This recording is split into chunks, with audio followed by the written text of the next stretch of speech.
Começa agora o Câmara Online. Nesta edição, você vai acompanhar a 30ª sessão da Câmara Municipal de São Caetano. Em uma sessão agitada, os vereadores discutiram vários assuntos na tribuna, além dos 4 projetos em pauta. Dia 25, eu fiz uma assembleia com os trabalhadores da General Motors, informando-os da intenção da empresa em demitir aproximadamente 400 trabalhadores. E com isso, naquela oportunidade, nós ficamos estarrecidos, inclusive com esses índices, essa quantidade de pessoas, em decorrência do mês, da oportunidade e da ocasião do mês que nós estamos vivendo. E, para surpresa nossa, quando foi na segunda-feira, na quinta-feira passada, a empresa veio com um novo anúncio, ou seja, que não teria mais condições de absorver a quantidade de trabalhadores que lá existiam, ou seja, estavam querendo colocar no olho da rua 1.600 trabalhadores. E anunciando, inclusive, o fechamento do segundo turno de trabalho. Isso nos surpreendeu e não restou outra alternativa aos sindicatos metalúrgicos, da qual eu represento, tem alguns diretores aqui presentes, de procurar o melhor caminho possível no sentido de viabilizar essa situação no intuito de evitar que esses trabalhadores pudessem perder seus postos de trabalho.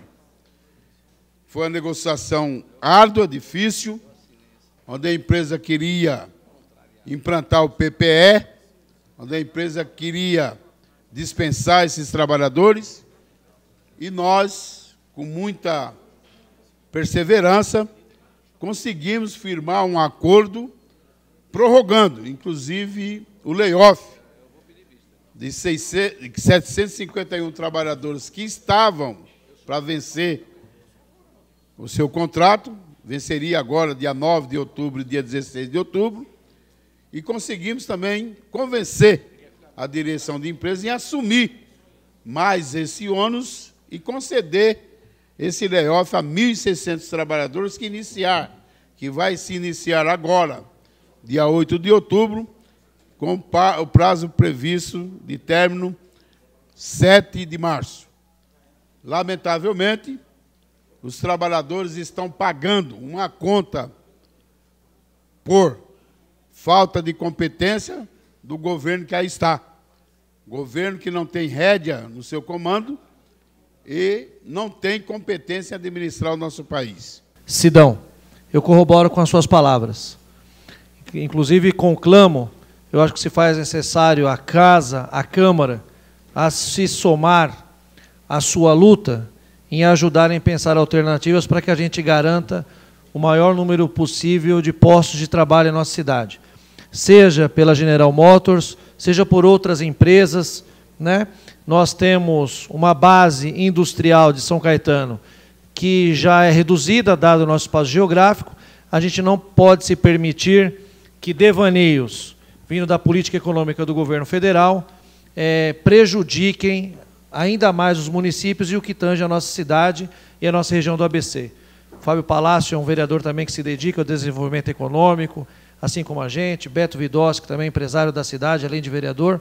Eu acho que chegou a hora da gente colocar ao lado opiniões, posições, bandeiras partidárias e pensar em alternativas para se somar enquanto Câmara, enquanto agentes políticos de responsabilidade de longo prazo para a nossa São Caetano do Sul, para que a gente não pague um preço de uma política econômica, uma taxa de juros exorbitante, onde você diminui investimento e aí você acaba reduzindo postos de trabalho. Veja, por exemplo, hoje, inclusive, fiz uma moção de apoio ao sindicato dos bancários, por uma greve que se iniciou hoje. Eu sei que é ruim, porque acaba prejudicando a população de certa maneira, mas se tem um setor, Sidão, que vem ganhando dinheiro no nosso país, é o setor financeiro. Se tem um setor que vem ganhando dinheiro da nossa roda econômica, é o setor financeiro. Tema que já foi debatido, o próprio Fábio Soares já trouxe esse tema aqui em outras situações. Agora, não dá para só um setor ganhar em cima de juros e de taxas, e a cidade e os municípios pagarem por isso. Então, corroboro com suas palavras, me tenha ao seu lado, eu tenho certeza que a Câmara também estará. A outra parte da nossa fala, presidente Paulo Botura, eu quero parabenizar a Prefeitura de São Caetano, em especial a Secretaria de Assistência Social, por ter organizado com muita maestria as eleições para o Conselho Tutelar no último domingo. Primeiro, é um avanço da democracia, que pela primeira vez, isso também em outros municípios, a eleição se deu de forma direta, onde o eleitor, sem haver pré-cadastramento, nenhuma burocracia, Sidão, bastasse ir lá com o RG e com o título de eleitor, pôde votar numa eleição onde mais de 1.800 pessoas compareceram. Então isso mostra um avanço democrático, mostra um avanço das nossas políticas públicas, né? 5 meninas foram eleitas, tenho certeza que as 5 são de extrema competência. Infelizmente, alguns quadros que nós esperávamos que fosse eleito não conseguiu nesse pleito, mas eu tenho certeza que de alguma maneira irá ajudar a Secretaria de Inclusão e a Prefeitura de São Caetano no que tange esse tema tão importante que é a criança e adolescente. Quero saudar quem organizou o processo, reconhecer o processo como bem elaborado e parabenizar as eleitas. Tenho aqui a relação das eleitas. A Diva Manzini, com 329, foi a primeira colocada. A Tânia Burti, a qual ajudei da minha pouca influência, mas acabei ajudando, com 242 votos. A Soraya Adolfo, também, da Shalom. A Simone Saraiva, também, que foi reeleita. E a Raédia Crescêncio, também reeleita. E depois vem as suplentes. Elas foram eleitas para o biênio 2016-2017. Quem acompanha o trabalho do Conselho Tutelar sabe da relevância e da importância que essas conselheiras têm. E não é pequena, é muito importante. Crianças que sofrem violência, que estão próximos de pessoas que usam droga, crianças que são abandonadas, são graves problemas que elas estão em cima, presente, e agora remunerada já há algum tempo, remunerada. É uma das coisas novas que existem na nossa sociedade e que merece o nosso aplauso e nosso incentivo, e que essas eleições sejam cada vez mais acirradas, mais do espírito que foi essa última. Desde há muito venho sustentando da tribuna da Casa do Povo que a função do vereador é fiscalizar as contas do Poder Executivo, além, evidentemente, de propor leis em benefício da população. A Constituição Federal, no seu artigo 31, sustenta e diz que, manda, a Constituição manda, que a fiscalização do município será exercida pelo Poder Legislativo Municipal e o controle externo da Câmara será exercido com o auxílio dos tribunais de contas do Estado. Senhores, tamanha é a importância dessa questão da fiscalização do Poder Legislativo em relação ao Executivo, que também na nossa Lei Orgânica Municipal, no artigo 149, está estatuído a fiscalização contábil, financeira, orçamentária, operacional e patrimonial do município e de todas as entidades de administração direta, levará em conta a legalidade, economicidade, motivação, moralidade, publicidade e interesses públicos. Senhor presidente, quero registrar e que fique consignado nas atas desta casa que existe um projeto de lei de minha autoria, protocolizado sob o número 6035, aprovado nas duas comissões desde março de 2015, aguardando ingresso na ordem do dia para a votação dos meus colegas vereadores, para que todo contrato julgado ilegal ou irregular pelo Tribunal de Contas do Estado de São Paulo seja lido e discutido neste plenário, encaminhando uma cópia para todos os vereadores dessa casa. Quem sabe, senhores, se tivéssemos tido um amplo debate nesta Casa de Leis, ou se houvesse outrora materializado um debate de contrato por contrato, que é julgado irregular e ilegal, contrato por contrato, nós não teríamos na administração do senhor José Auríquio Júnior quase 700 milhões de reais julgado irregular e ilegal, restando uma dívida de 300 milhões para o povo pagar. Então, espero que no momento apropriado venhamos a discutir e, se possível, aprovar isto, porque a função do Legislativo é fiscalizar. A Lei de Diretrizes Orçamentárias foi aprovada em segunda discussão. O vereador Carlos Humberto Serafim apresentou 5 emendas que foram rejeitadas pela Casa. Os vereadores ainda questionaram os prazos estabelecidos para a votação e discussão da LDO. Realmente é uma demanda da população há bastante tempo para que as audiências públicas desta Casa de Lei sejam realizadas no período noturno, para que a população possa estar presente, para que o acompanhamento das pessoas possa ser maior, para que o debate realmente possa acontecer em relação a onde se investe o dinheiro da nossa cidade. Tivemos a iniciativa de passar a audiência pública para as 19 horas, mas, infelizmente, o secretário novamente não veio. Mas nós teremos, no início do mês de novembro, a discussão a respeito da Lei Orçamentária Municipal. E eu já estou me antecipando a esta discussão, e com um mês de antecedência estaremos encaminhando ao secretário da Fazenda um ofício solicitando os dias e horários que ele possa ter à disposição na sua agenda para estar presente nesta Casa de Leis. E só faremos a marcação da nossa audiência pública, preferencialmente à noite, no dia que ele informar a esta Casa que poderá estar presente para, juntos conosco, cumprindo a sua função como secretário, debater o orçamento municipal junto com os vereadores, junto com a população. Falo, e deixei claro aqui na minha fala, que minha fala é em meu nome.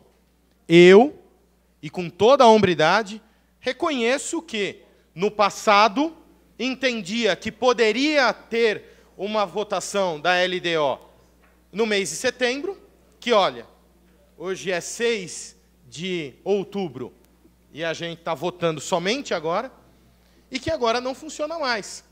No passado, entendia eu que isso poderia ser de forma correta. Protocolaria um projeto de lei para mudarmos essa data. Mas, em havendo um projeto já em tramitação nesta Casa de Leis, me coloco à disposição também para assiná-lo. E, sendo uma mudança da lei orgânica do nosso município e do regimento interno, deve-se ter 7 assinaturas. Não sei quantas tem, mas passará este projeto também ter a minha. Tem uma, a minha. 2? Uma, só a dele. Porque eu entendo que não há mais maneiras de fazer uma boa gestão com uma LDO no momento em que está. Eu entendo que naquele momento daquela gestão, até por conta do ex-gestor, havia a necessidade que era o melhor para a cidade naquele momento nós alterarmos justamente a votação que estamos fazendo no dia de hoje. Era um momento. Nós entendemos que, até porque a elaboração, Gerson, que foi idealizado a peça orçamentária, houve a participação efetiva nas audiências com a sociedade. Isto houve. Várias sugestões da sociedade está nessa peça orçamentária. Então, foram ouvidas. Agora, nós entendemos que, é claro, se essa peça, hoje, tivesse vindo em abril, a discussão seria uma. Né? Eu entendo que, apesar das audiências que antecederam e nós participamos, que ouvimos a sociedade, a elaboração dessa peça poderia ter vindo nesta casa antes do que a data que chegou. Claro, estava pronta. Mas eu entendo que a peça orçamentária, como ela foi elaborada, e todos nós tivemos um grande êxito em estudarmos ela, nós vimos que até a participação do próprio secretário, que muito eficaz, trabalhou junto, dentro da nossa parte financeira do nosso município de São Caetano, e nós não vamos discutir a competência do secretário, que já provou que é altamente competente e sabe o que está fazendo, morador da nossa cidade. Agora, o que nós também entendemos que o momento, senhor presidente, que essa peça chegou nessa casa, é um momento delicado não só no nosso país ou na nossa cidade. O mundo está vivendo isso. É um desafio que o Poder Executivo, ainda aumentando o percentual do ano passado, deste ano para o ano que vem, que a peça chega aí em torno de 1.220.000. Quer dizer, então, chega no momento que ela cresce um pouco, mas no momento de dificuldade, de uma recessão que passa o país. Isso é um desafio de um gestor, que você fazer uma gestão com recurso em alta é uma coisa. Você fazer uma gestão, mandar uma peça para essa, como veio para essa casa, com o gestor nosso, o prefeito Paulo Pinheiro, programando para 2016, inclusive o crescimento do município, com a recessão que está o país, é um desafio muito grande para que não mexa justamente os investimentos que São Caetano do Sul está tendo, está projetado principalmente nas áreas sociais. Eu entendo a preocupação de tudo que foi se falado aqui. A nossa preocupação é claro que nós estamos junto com o vereador Sidão do sindicato, nós estamos caminhando junto com ele, não estamos agregando valores, não. É a nossa família que está em risco, as empresas estão demandando, o desemprego está aí, e é um desafio, sim. Não só pelo prefeito Paulo Pinheiro, mas os outros gestores que passaram por essa cidade e criaram ferramentas que trouxeram crescimento para a cidade de São Caetano do Sul. E eu tenho certeza que é isso que o prefeito Paulo Pinheiro, dentro da elaboração da peça com o seu secretariado, manda para esta casa. Apesar, como disse o vereador Éder Xavier, a Constituição está lá, mas o momento do gestor está aqui. Tudo eu tenho que entender que a decisão parte sim. E naquela época esta casa se manou sim junto com o gestor, porque era necessário para a cidade de São Caetano do Sul naquele momento. Tudo podemos mudar. Podemos, desde que favorecer uma grande família que é a cidade de São Caetano do Sul. Nós tivemos aqui uma audiência pública, presidente, e mais uma vez tivemos a ausência do secretário da Fazenda, o senhor Jorge. Era da LDO, não veio. Era das 10 da manhã, não veio. Passou para as 19 horas, o presidente da comissão, vereador Fábio Palácio, passou para 19, nos consultou, também não veio. Ele sempre tem uma justificativa. O que ele não tem é respeito pela população e também não tem respeito pela Câmara Municipal. Ele não está nem aí. E é por isso que ninguém conhece ele. Vereador, e eu nunca o vi. Eu gostaria que o senhor concluísse. Eu vou concluir, dizendo que ele deveria ter um pouco mais de respeito com a cidade que o recebeu. Ele não é daqui, né? Ele não é do PT, como eu disse, eu me confundi. Ele é do PDT. E ele é de São Bernardo, ex-secretário do Marinho, e não nos conhece e nem vai nos conhecer, a não ser que você trombe com ele em alguma padaria, alguma rua da cidade. Obrigado. Parra, qual que é o problema com a lei de diretrizes que foi apresentada e votada aqui pela casa? Bom, na verdade, seria um problema de data. A Câmara, há 5 anos atrás, votou uma lei que, no debate de hoje, ficou claro, diz respeito até à Constituição. Essa LDO deve ser feita no primeiro semestre.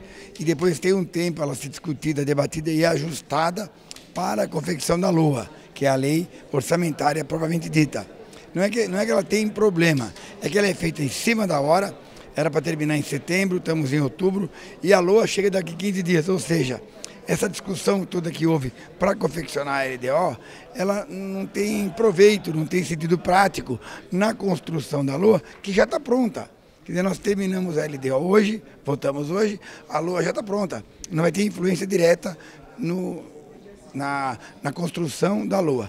Em relação à LDO, eu falei na tribuna, ela está exagerada, a receita estimada para 2016, eu acho extremamente exagerada, e ela traz uma novidade, que é o fim do a liberdade de remanejar-se 100% do orçamento, que na verdade 50 é igual a 100, porque se respeita os 15% da saúde, os 25% da educação, mais a folha que você é obrigado a pagar a folha de salários, você não tinha mesmo remanejamento 100%, você tinha só 40, 45, 30 e tantos, então os 50 não muda nada. É mais simpático, é mais criativo, mas não muda nada na vida prática. Existe uma previsão para a peça orçamentária? Ela deve estar chegando já na minha comissão, que eu presido, que é a Comissão de Finanças e Orçamento, deve chegar muito em breve. Ela tem que passar pela comissão a toque de caixa, porque já estamos em cima do prazo. Uns 15 dias ela tem que ser votada, provavelmente vai ser com sessão extraordinária. É tudo feito muito de afogadilho, muito com prazo apertado, uma coisa extremamente importante, sobretudo no momento de crise econômica, que nós temos que nos unir para atravessar essa crise, e nós vamos fazer tudo correndo, mas é assim que sempre foi feito, não é vamos dizer, o Paulo Pinheiro nessa não pode ser rotulado como responsável. É uma tradição ruim que nós temos que consertar, espero, no ano que vem. Doutor Éder, já existe um projeto que prevê mudanças na LDO? Perfeito, olha, num certo momento a Câmara Municipal de São Caetano do Sul autorizou, materializou, institucionalizou uma lei contrária à Constituição Federal. O artigo 35, parágrafo 2º do ato das disposições constitucionais transitórias da Constituição Federal, ele determina o prazo que o executivo, o prefeito executivo, tenha que enviar para a Câmara Municipal, até 4 meses antes do encerramento do primeiro ano de seu mandato, o projeto de lei dispondo sobre o plano plurianual e anualmente até 8 meses e meio antes do encerramento do exercício. Então isso deveria ser feito até o dia 15 de abril, isso diz a Constituição, ferindo de maneira mortal o mandamento constitucional. Mandamento constitucional não se discute, aplica-se. A Câmara Municipal, num certo momento, ainda na gestão do senhor Auríquio, produziu esse absurdo de enfrentar a Constituição Federal, mandando o Executivo para a Câmara a Lei de Diretriz Orçamentária em momento contrário, não consignado, não materializado na Constituição Federal. Por algum motivo que eu desconheço, motivo que só pode nascer de uma mente onisciente, onipotente, onipresente, o Auríquio mandou para esta casa, o ex-prefeito Auríquio, uma lei, e a Casa dos Vereadores, o Legislativo da cidade aprovou esse absurdo, contrário à Constituição Federal. Então eu nada mais fiz do que um projeto de emenda à lei orgânica do município de São Caetano do Sul, alterando o parágrafo 3º e acrescentando o 4º ao artigo 145 da lei orgânica do município de São Caetano do Sul, dando outras providências para que venha a ser cumprida a lei. Ou, cumprida a lei não, pior, cumprida a Constituição Federal, de que deve estar até no máximo 15 de abril aqui nesta casa. Veja, nós estamos votando agora, hoje é dia de setembro, outubro, nós estamos em outubro, dia 6. Um absurdo votar isso fora da Constituição. Alguém poderia questionar até a constitucionalidade deste ato praticado por esta casa. Nós fizemos este projeto de lei e nós enviamos para todos os gabinetes dos vereadores, 19 vereadores, 18 vereadores. Agora é necessário que pelo menos 7 vereadores venham a assinar o projeto para que ele possa tramitar na casa. E até agora nós não tivemos essa resposta de pelo menos 7 vereadores. Então parece que a casa fica inerte, concordando em que este fato que contraria a Constituição, ou seja, enviar para o Legislativo, o Executivo, quase no final do ano, a Lei de Diretriz Orçamentária. Então nós tomamos este cuidado, temos o projeto e foi boa a discussão hoje, em que vários vereadores também se manifestaram no interesse agora de vir a cumprir a Constituição Federal. Portanto, imagino que mais dias, menos dias, este meu projeto de emenda à lei orgânica, que vem regularizar o mando o envio da Lei de Diretriz Orçamentária para a Câmara, venha a ter trâmite na casa com pelo menos 7 assinaturas. E a polêmica dos carros contratados por aplicativo chegou a São Caetano. Por isso, o vereador Paulo Botura apresentou um projeto que prevê a proibição do aplicativo na cidade de São Caetano. Paulo, por que a proibição? Bom, na verdade, você mesmo está falando, o aplicativo é um abstrato, na verdade, porque a gente não sabe quem está do lado de lá e nem está do lado de cá. Eu me cadastro e você é um taxista dentro da Uber. E aí foge toda aquela regra legal que o município pode administrar, como uma concessão de uma concessão de empresa de transporte urbano. Eu só não falei do taxista, mas vou falar mais. Então, na verdade, se você analisar um ônibus que faz a linha municipal, a intermunicipal e a interestadual, então basta eu cadastrar, coloco um ônibus e eu posso levar pessoas. Qual o critério? Que forma, que alvará que tem, que documentação hábil que existe, quais os documentos necessários que essas pessoas formalizaram. Não tem. O taxista não. Ele tem que ter concessão pública, ele tem que ter carro com um ano definido, ele tem que ter todas as normas do decreto que regulamenta isso, como antecedentes criminais, fixação, residência, ser da cidade, toda essa norma, pagar anualmente taxas, ou seja, critério bastante que, na verdade, condiz com o ato de ser taxista. Ou seja, é uma concessão de transporte de passageiro legalizado com autorização do município. Agora, Uber, se você, para mim, na verdade, fica abstrato quando se fala em Uber como uma fala do aplicativo, porque é de lá é de fora. A gente não sabe quem são, a forma que são. Do lado de cá eu cadastrado, eu também não sei quem são essas pessoas. Aí vai levar teu filho, tua filha, o teu marido, o teu namorado, ou seja, qualquer pessoa, com quem que essa pessoa vai indo. Nós não sabemos. É isso que eu quero proibir. Eu quero que os taxistas mantenham essa condição de ter a autonomia dessa condição, porque daqui a pouco vão buscar alternativa, por exemplo, como eu falei dos ônibus. Se a táxi pode, se o aplicativo pode com carro de passeio, daqui a pouco eu compro um ônibus, eu compro um avião, eu posso então. Então é isso que eu queria deixar claro. Nós aqui estamos no Brasil e nós temos que manter, na verdade, seriedade no contexto, respeitar. Eu não vejo nada aí de inconstitucionalidade, muito pelo contrário, a concessão do transporte aqui é do município, ela que dá a concessão, e eu quero que seja regido e regrado desse conceito, para que não haja transtorno para a classe dos taxistas. A casa pode votar na próxima semana, na próxima sessão, então, a favor da proibição do aplicativo. Mas, ao invés de proibir, também não poderia haver algum projeto para disciplinar o aplicativo? E eu queria saber com quem que se fala na Uber. Quais são as pessoas? Quem são? Quem vai requerer? Quem que vai, na verdade, assumir uma responsabilidade pela proteção das pessoas? Nós não sabemos, não temos como. E não existe, para nós é abstrato. É uma verdade. É igual você estar de um lado do computador e você buscar alternativa de lado de lá que a gente não sabe nada. Então é isso que eu quero falar. Eu não estou, na verdade, buscando afrontando, na verdade, um direito de outras pessoas. Por isso que eu não vejo inconstitucionalidade no meu projeto. Muito pelo contrário. Eu acho que a constitucionalidade dele é viável.